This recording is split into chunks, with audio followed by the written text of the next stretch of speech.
Il était une fois, dans un royaume où les collines s'épanouissaient en émeraude et où les rivières chantaient à travers des vallées dorées, régnait un roi, vieux et frêle, son souffle un murmure faiblissant sur son trône. Ses 3 fils, 2 fiers comme des faucons, l'aîné au rictus méprisant, le second au pas arrogant, et le cadet, aux yeux doux et négligés, se tenaient près de lui tandis que les médecins secouaient la tête, leurs remèdes impuissants face à son déclin. Un crépuscule, un vieillard à la barbe grise, vêtu d'un manteau râpé, se glissa jusqu'à la porte du palais, sa voix un râle de vent, seule l'eau de vie peut le sauver. Une source cachée au-delà des confins du monde, gardée par des enchantements. L'aîné, avide de gloire, s'inclina, je la rapporterai et réclamerai la couronne.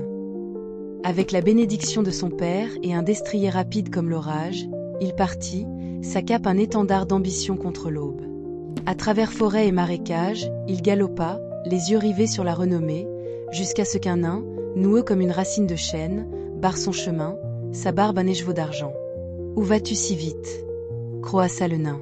Le prince ricana, « Dégage, avorton, je cherche l'eau de vie. » Les yeux du nain se plissèrent, « Maudit ton orgueil », et d'un geste, le prince fut coincé entre 2 falaises, son cheval hennissant en vain, sa quête stoppée par la pierre.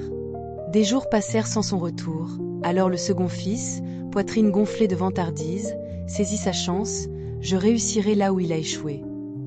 Il éperonna sa monture, le même chemin l'engloutissant, et croisa le nain avec le même mépris, hors de mon chemin, nabot ridicule.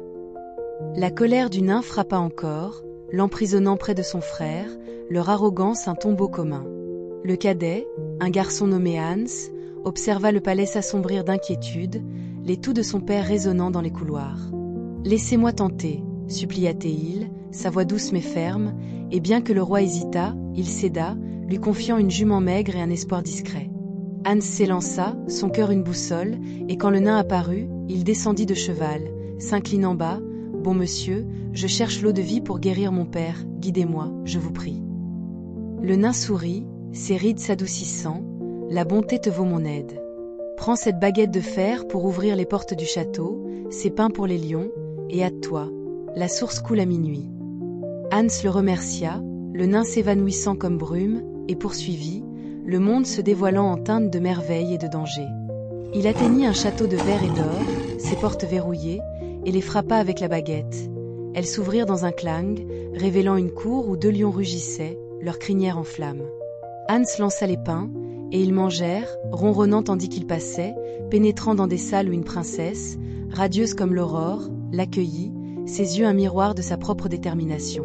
« L'eau de vie jaillit de la fontaine, » dit-elle, « mais prends-la vite, et reviens dans 1 an, je t'attendrai. » Hans remplit une fiole à minuit, l'eau scintillant comme des étoiles, et bien que sa beauté tirât son âme, il repartit, le nain le guidant devant la prison de pierre de ses frères avec un signe, « Libère-les, mais méfie-toi de leur cœur. » Hans frappa les falaises avec la baguette, les délivrant, leurs regards noirs alors qu'ils s'emparaient de la fiole, « Nous réclamerons le prix. » Et galopèrent vers le palais, l'abandonnant derrière.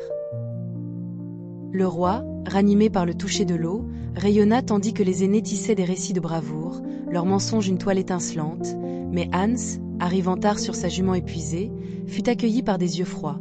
Ses frères murmurèrent qu'il avait comploté pour voler le trône.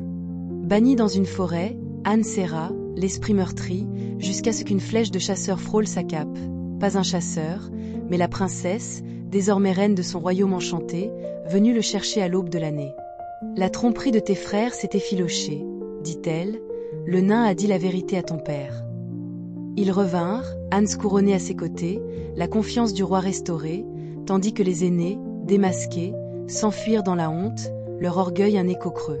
La fiole brillait sur le trône, son oint symbole de miséricorde sur la malice. Le royaume prospéra, Hans et sa reine tissant la paix dans les vallées, le nain une ombre de bonté gravée dans les chansons. Les collines restèrent vertes, les rivières chantèrent encore, et Hans, jadis le moindre, s'éleva au plus haut, son cœur la véritable source de vie. Et si tu parcours ces terres aujourd'hui, dit-on, là où les châteaux miroitent et les fontaines brillent, tu pourrais entendre un léger clapotis, un murmure de Hans, le chercheur humble, dont la quête transforma l'eau en une couronne de grâce.